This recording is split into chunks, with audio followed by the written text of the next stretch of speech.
to, Parliament, and 89 MPs belonging to the majority actually said yes, actually approved this new system of the election of president, where Parliament is going to determine who the president is going to be. Very, very interesting. Very interesting.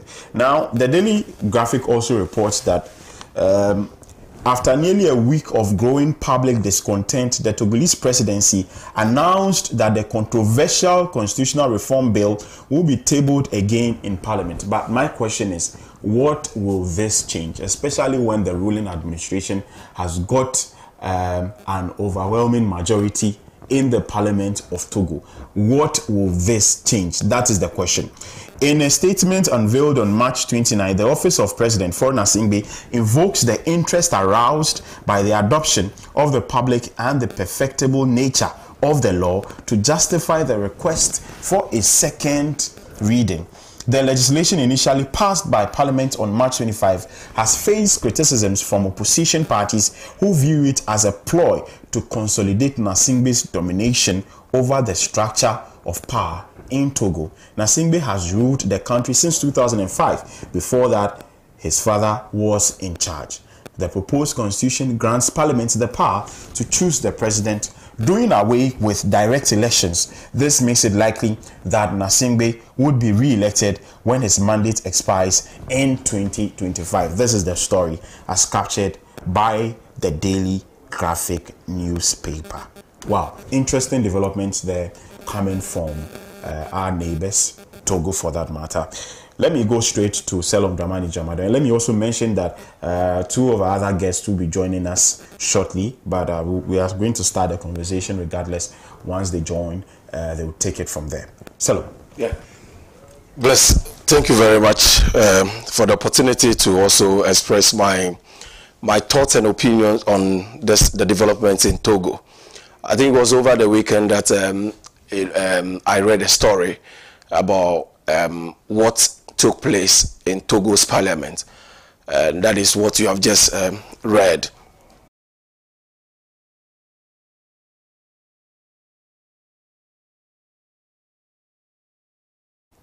Not in the president. The president is just an embodiment of the aspirations and desires of the people of that country. But when it comes to the sovereignty of the country, it resides in the people. So somebody will argue that, okay, the members of parliament, they are the elected representatives of the people. But if you recall what happened in Ghana, just to illustrate my point, when the presidential, the flag bearership race in the MPP, for instance, took place, you had MPs towing a certain direction that they wanted that party. So they are there as opposition, but they are not, they are just creation or creatures of the government. You understand? So they tend to even frustrate the real opposition. So just like in Ghana, when it's time for the political parties to go to the IPAC, you hear the kinds of things that happen, that there are some parties that go there just to do the bidding of the ruling party. You understand? They side with the ruling party whenever decisions are taken. You understand? So it's just like the same thing happening in Togo. Faure has been nothing but a disappointment, because the tweet, when he emerged, or when he succeeded his father in 2005, I thought he would the country Togo. So bless. That is my thoughts on the unfortunate developments in Togo. It's quite unfortunate. It's totally unacceptable. It is despicable in the face of the democratic wind that is blowing across the world. Yes. Right. Interesting. And I mean, you were talking about being power drunk. The very fact that his father had ruled for several decades, and then upon his father's demise, he took over in 2005. This is a man who actually he actually jailed his own brother. Pacha. Yes. So, and I'm linking this to, your comments about the lack of activism, Yeah. you know, in Togo. So the Togolese people are observing. If such a man, so that fire must be fought with fire. So if they are using undemocratic means to elongate or to prolong their stay in power, look for undemocratic means to remove them from power. You understand? You know, I don't hesitate from, you know, expressing this thing, that because if that is the solution, if that is the potent solution in sight, why not use it? Get rid of him. Because how many years of Gasingbe's dynasty, in the face of what is happening across the world, it is just unacceptable. It is unacceptable. The Togolese people should rise up to the occasion and then tell foreign Assembly that enough is enough. Right. Thank you very much. You're still watching The Morning Show. If you're just joining us, this is Good Morning. You're still watching The Morning Show. If you're just joining us, this is Good Morning Africa, the newspaper review segment of the show, live here on Pan-African Television. This show is live in 46 other African countries via satellites. It means that some people are watching from other parts of the world, including some parts of Europe and, of course, South America. Now, let's proceed to our next topic for conversation. I'm sure you may have seen the new passport fees. Yesterday, this was going around all over social media. It was there. People have been speaking.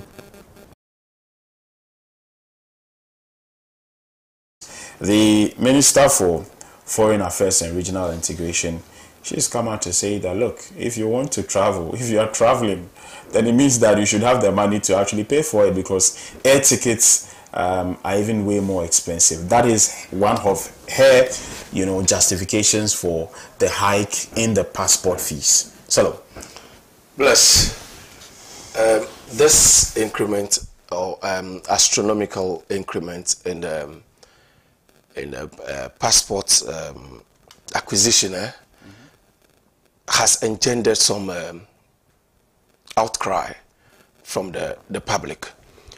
And when I saw the thing, I think it was a graphic online that I saw it, and I was wondering what may have occasioned the hike, that exponential increase in the price of in acquisition of passports.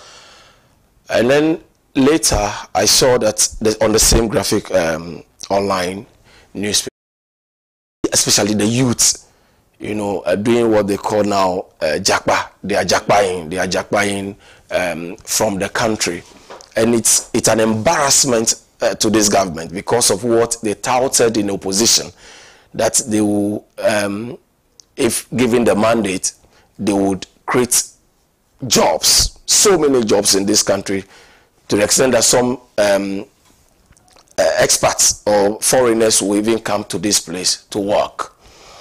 What is happening now, or what has taken place within the 8 years or 7 years that they have assumed power, it's the direct opposite of what they preached. Money, you understand? So the economy of this country is now running on fumes. You see, on fumes, thanks to the incompetence of the one who has just been replaced and has had some promotion again in his status, Ken Ofori-Atta, whose name I always find difficult to mention because of the difficulties he has plunged us into. You understand? So it is clear that they are just doing this thing to rake in revenue, and then to save themselves this embarrassing situation of youths leaving this country as if the country is having some turmoil, is going through some political turmoil. You understand? What is happening is an economic turmoil, an economic turbulence. That is what is happening. It's being reflected in a number of people who want to travel outside this country, especially the youths.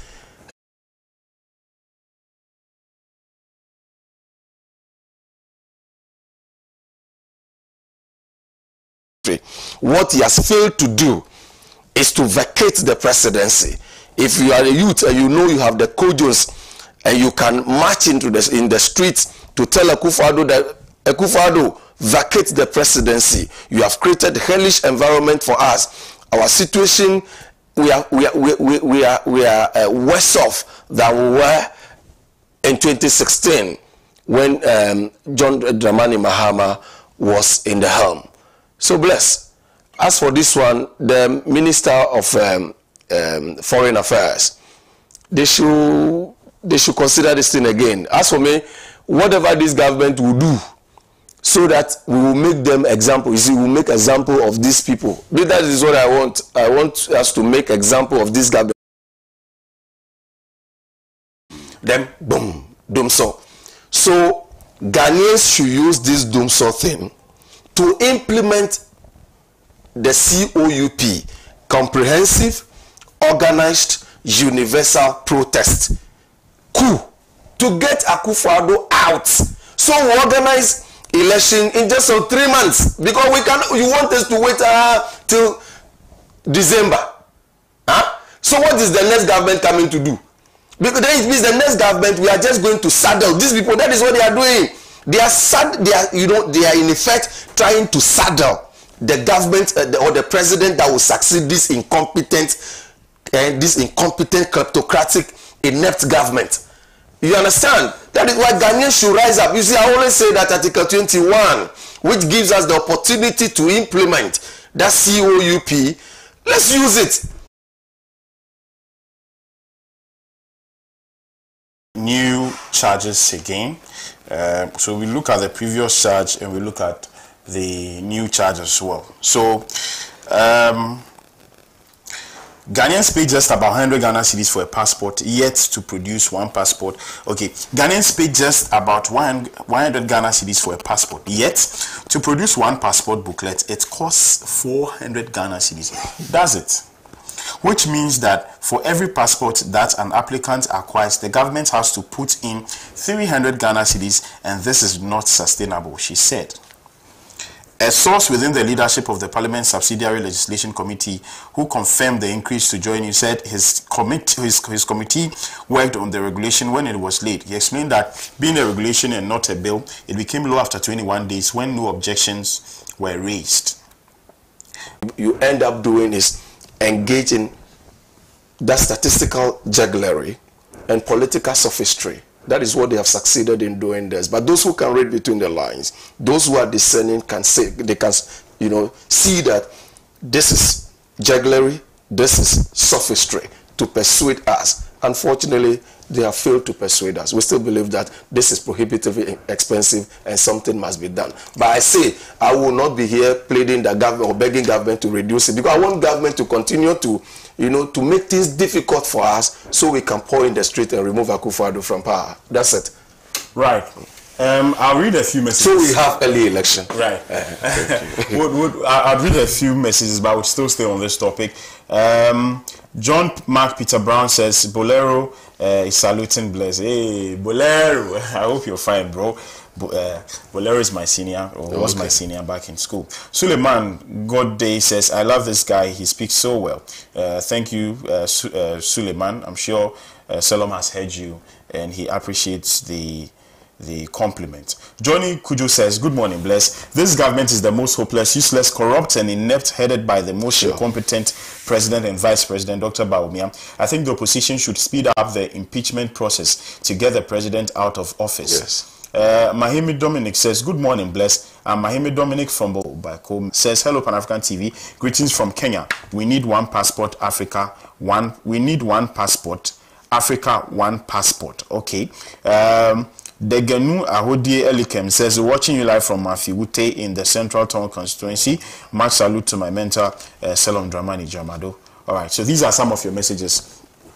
I mean, you raised an issue with regards to the current intermittent power outages, the power rationing situation, which the ECG has come to tell us that now they have I mean, they have power, there's enough power. So if you experience a power outage or a blackout in your community or in your locality, it may be due to a fault. So it's determined as what? Localized? Yes, localized fault. Localized. Now, let me actually read this statement which they released yesterday.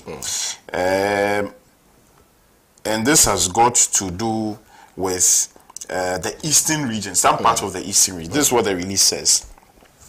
The Electricity Company of Ghana Limited wishes to inform our cherished customers and the general public that the Ghana Grid Company Limited, GridCo, has reduced power supply to our Tafo bulk supply station or to our Tafo bulk supply point, resulting in outages in the following areas: Begro, Asesewa, Suhum, Tafo, Kibi, and surrounding communities. ECG wishes to assure all affected customers that once GridCo turns on supply, power will be restored. ECG regrets the inconvenience caused to the affected customers. So it was only a few days ago that localized fault. That criminal administration, it will be near impossible for a criminal government or a criminal regime such as the one we have now to tell us the truth. You understand? Because they have an inverse relationship with the word truth. You understand? Because it's a government that is made up of people who are in there seeking their selfish desires. You see? So this thing, like I asked you earlier, that why are we even asking government to officially tell us that we are going through Dumso? This is not the first time, you understand, Dumso ever took place within a certain period in this country. So we have also taken this thing. We've adopted it. They have without you see, so they just can't tell the truth. They are unable to tell the truth. The onus is on us, the people of this country, who are bearing the brunt and the pinch of the maladministration of these people, to get into the street to remove Akufo-Addo from the presidency. Note, I am not asking Ghanaians to implement the COUP by removing Akufo-Addo from power. No. As you speak, Akufo-Addo is not in power. Akufo-Addo is occupying the presidency upon announcing to us that he had resigned. He is failing to vacate. So what we need to do is to remove him from the presidency, not from power, because he's not in charge. Look, Bless, is it not irresponsible and sometimes ridiculous for a man to be on top and not being able to perform?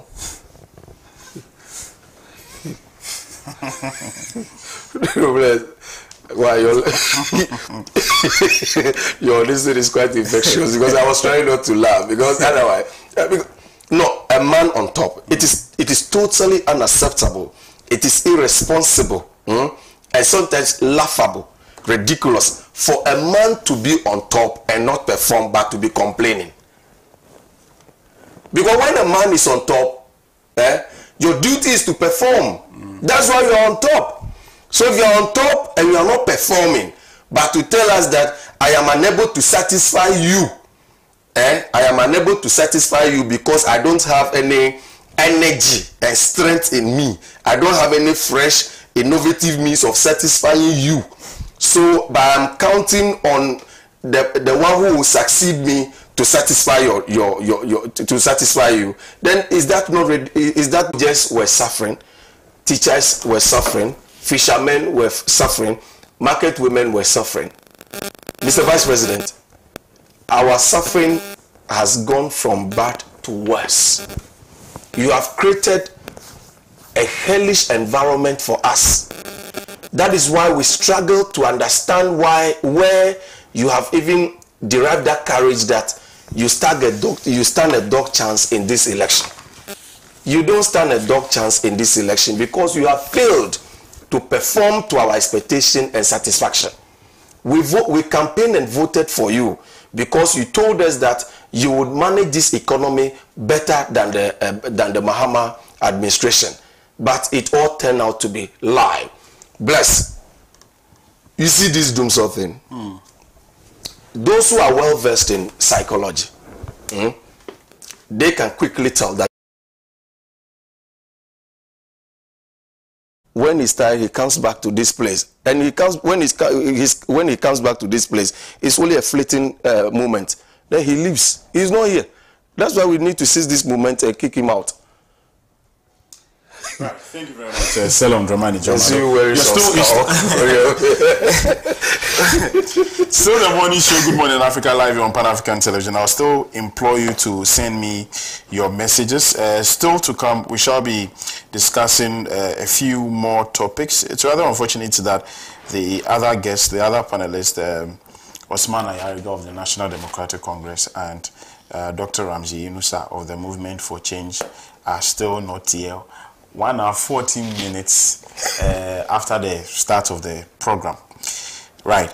Still to come, front to cuts across our business, social, and family transactions. Doubt this? You can't borrow from somebody who's your client. That would lead to a conflict situation. And that's something that as a lawyer you must jealously guard when you are representing a client. You have to register your Mohammedan marriage within 7 days? Within a week of the celebration of the marriage. So if you don't register it, it's not a valid marriage.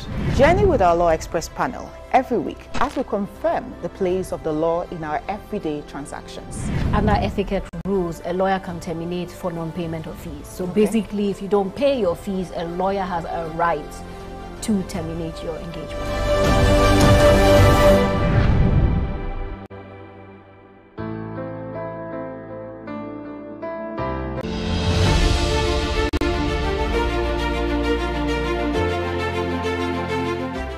It's also a little bit of a cliche. I mean, we're all used to the James Bond scene, as it were, with all the ambassadors sipping champagne and seeming to do nothing else but dine and sip champagne at receptions. That is not true. That is a misconception of the time and the nature of the work. Diplomacy is not devoid of accountability. Everything that matters in Africa matters to Europe as well. Be it demography, be it economy, be it security, be it culture.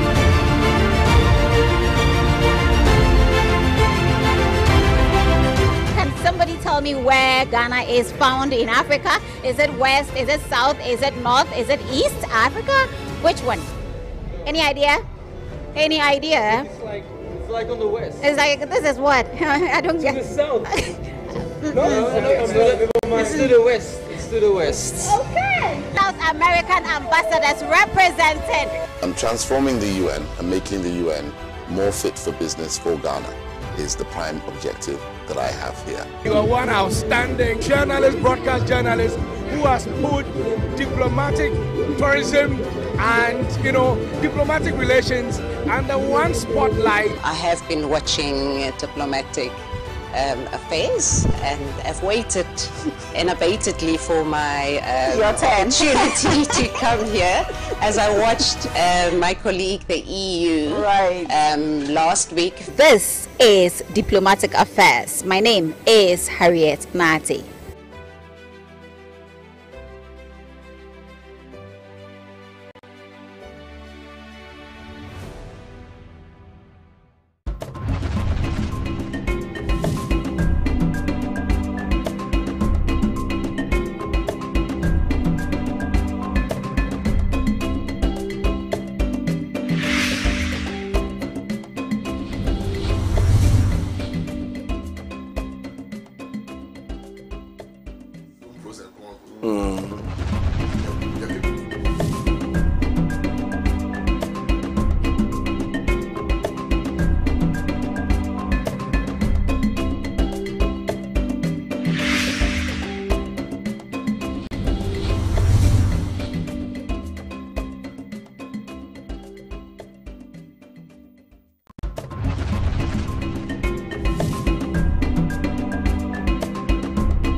welcome back. It's still the morning show, Good Morning Africa, live on Pan African Television.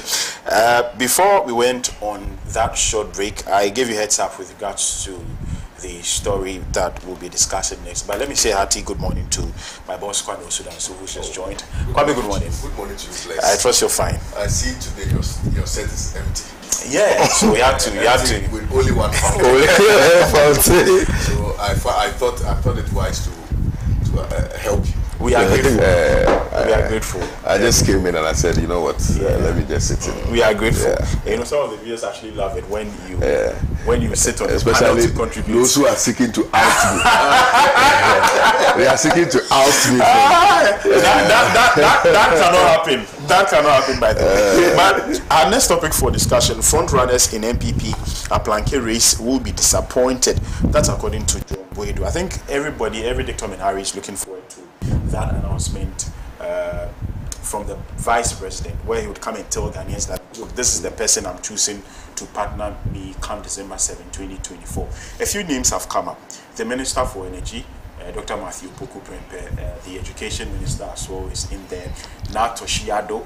There's one paper that has actually reported that Natoshi is the one going to be chosen.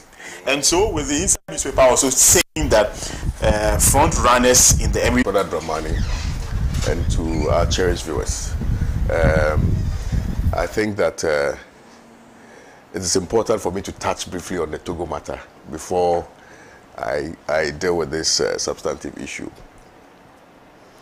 Now, I hadn't followed the story until Dramani enlightened me as to the current political situation in Togo. As you are well aware, Togo is hiding under the cloak of democracy and still perpetrating, some dictatorial tendencies. Yeah. And it is clear from how the president has conducted himself for the period. Indeed, it's more like a dynasty. Yeah. His father ruled. It happened surreptitiously to maybe change power. But you see, I think it's instructive for African leaders to acknowledge that where we've got into as a continent, we need leaders with foresight. And we need leaders who care deeply about the aspirations of its people. We don't need leaders who will come and continue to control and to pretend over the affairs of the people from the perspective of their own parochial interests. When it happens like that, it's the people who suffer. Ultimately, development must be brought to the people. And clearly, we need to ensure that those conversations are had. I mean, I've had an occasion of listening to Paul Kagame, who intimated at one point that, look, it is not enough that African leaders wake up every morning, go capping who is not from their can stock. But clearly, they, acknowledging that fact, decided that, listen, let's change the wheel to see whether or not that can bring us some goodwill. As to whether or not that will ultimately translate to some goodwill amongst the Ghanaian people, I know not. However, it is important that they've taken a step which is unbeknown, which is not unbeknown, which is alien to the party. And that step may, in the final analysis, be a bigger determination as to whether or not Dr. Bawumia can win the elections. So that point must be stated. Now let's look at the man Bawumia and what he possesses. Prior to 2016 elections, all of us, including myself, thought that he had some magic wand. Everybody thought that he had some magic wand. Everybody thought that he had the Boduya, the magician's Boduya, so that he will, he will Konfanochi Boduya, so that he will deal with the economic challenges, not knowing that he had the Boduya to hoodwink the Ghanaian people into believing that he was the Messiah. Fast forward, they were given the management of the country. What did we see? Absolute failure. Complete failure. In fact, they were saved by COVID-19.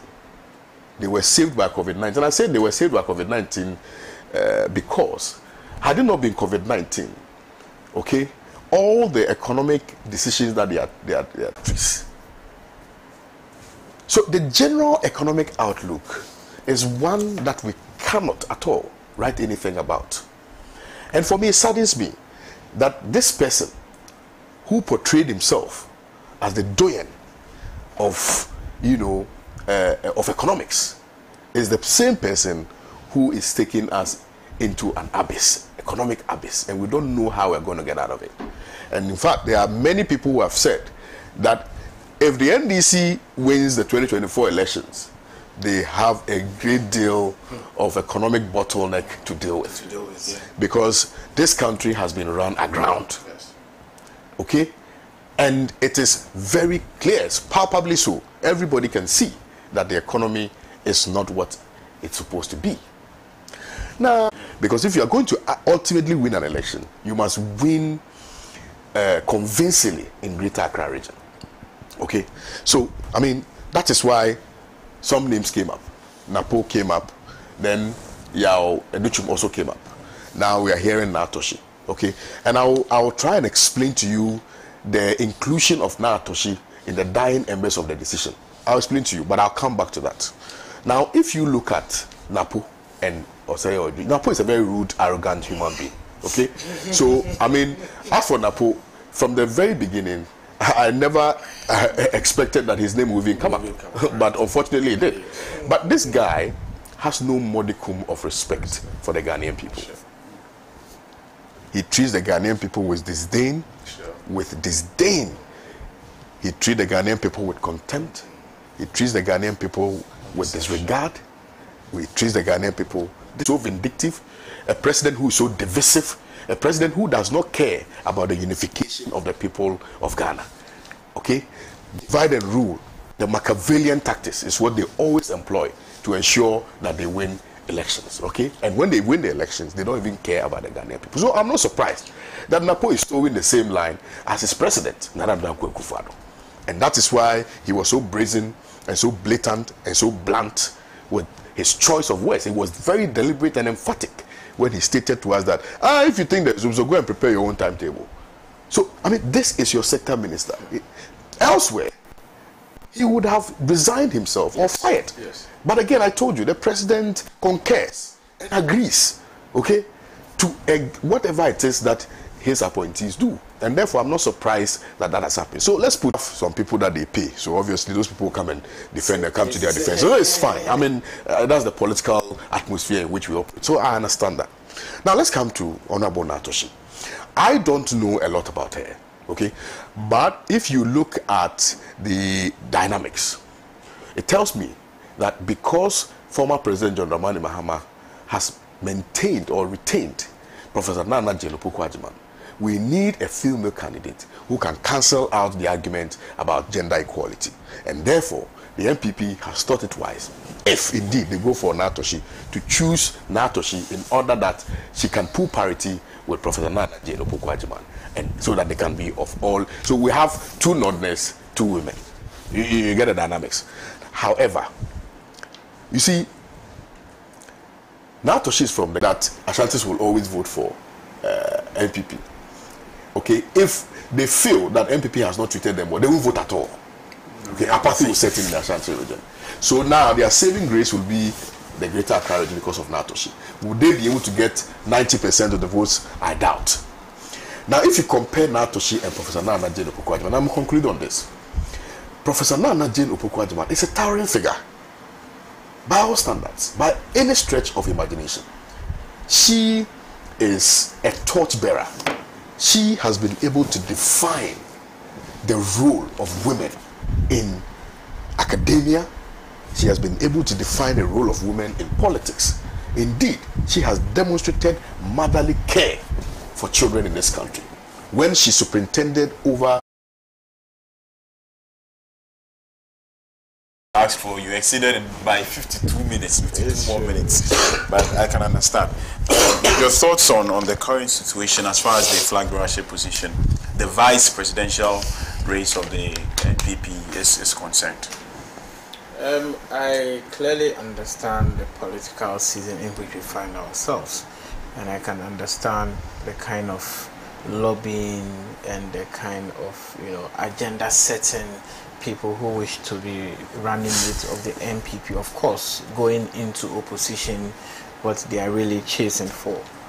I've heard names and I've heard some dynamics, I've heard some permutations, I've heard some calculations, I've heard of some political arrangements to see how they can beat the perfect pair, which is John and Jane under the NDC, which of course is the best pair that would easily cruise this campaign or this 2024 election to victory for the NDC.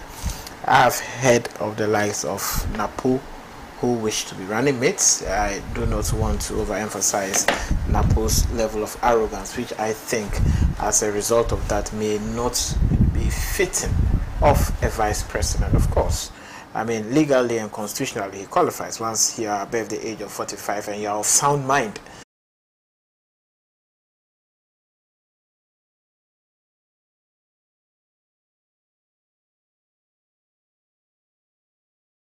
And finish under the NDC in the Ashanti region.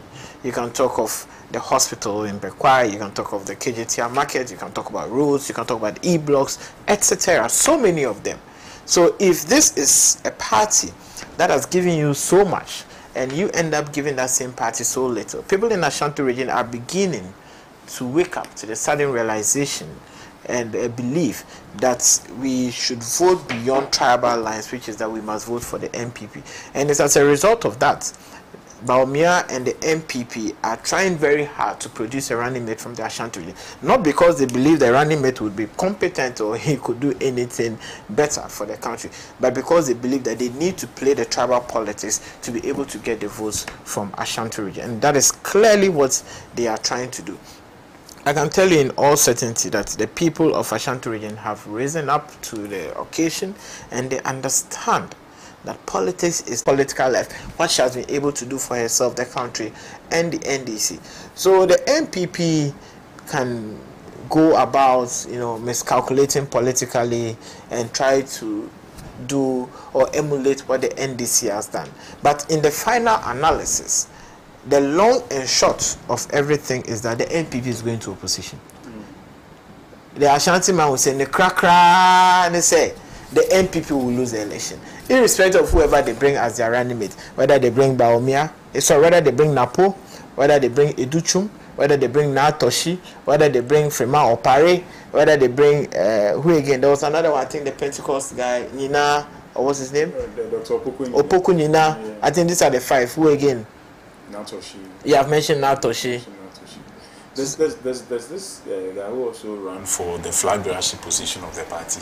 His name has also come out. I've forgotten his name, but he's also in there. If at a point I heard they were considering communal agent, etc., etc. I mean, the ship has already sunk. So even if you change the captain and the crew, the ship is already down there. The Titanic that sank, whether they change the captain or not, the ship is gone down.